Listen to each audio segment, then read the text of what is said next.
ষষ্ঠীর দিন সকাল সকাল স্নান করে চলে গেছিলাম মন্দিরে পুজো দিতে। আর পুজো দিতে গিয়ে দেখি প্রচণ্ড ভিড়। তাই প্রথম দফার যারা দাঁড়িয়ে তারা আগে অঞ্জলি দিয়েছে এবং আমি পরে। তো অঞ্জলি দিয়ে ফুলের প্রসাদ, ফুল, মিষ্টি সমস্ত কিছু নিয়ে এসে টেবিলে সাজিয়ে দিয়েছিলাম।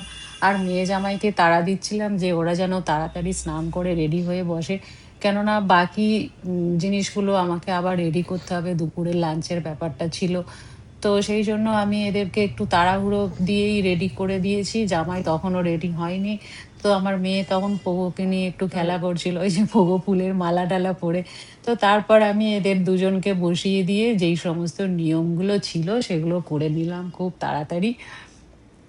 এই অনুষ্ঠানগুলোতে না একটু মানে বাড়ির আরো অনেক লোকজন থাকলে ভালো হয়। একার দ্বারা সবকিছু হয় না। কিন্তু কিছু তো করার নেই।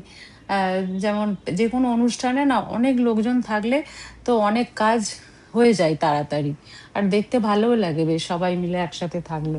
কিন্তু কিছু করার নেই। তো এখানে আমার মেয়ে শাঁখ বাজাচ্ছে আর আমি জামাইকে বরণ করে নিচ্ছিলাম। দিয়ে ওদেরকে ফুল, মিষ্টি দিয়ে মিষ্টি-টিষ্টি খাইয়ে দিয়ে তারপরে তাড়াহুড়ো করে আমি মানে লাঞ্চের মেনুটা রেডি করছিলাম আরকি।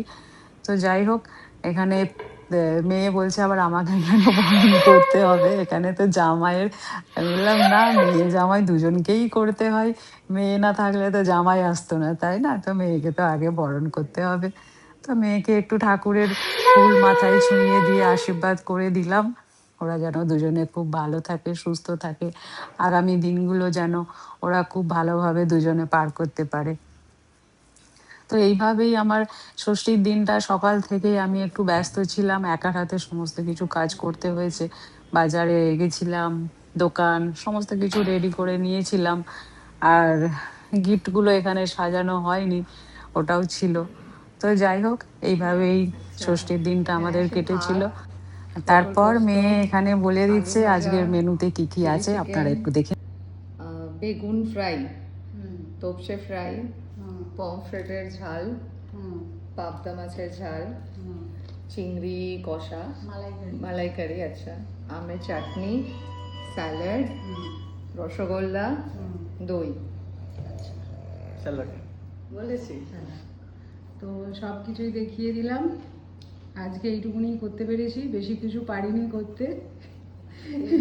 এবার এখন এরা খাবে দুজন মিলে। সবাইকে শুভ জামাই ষষ্ঠী।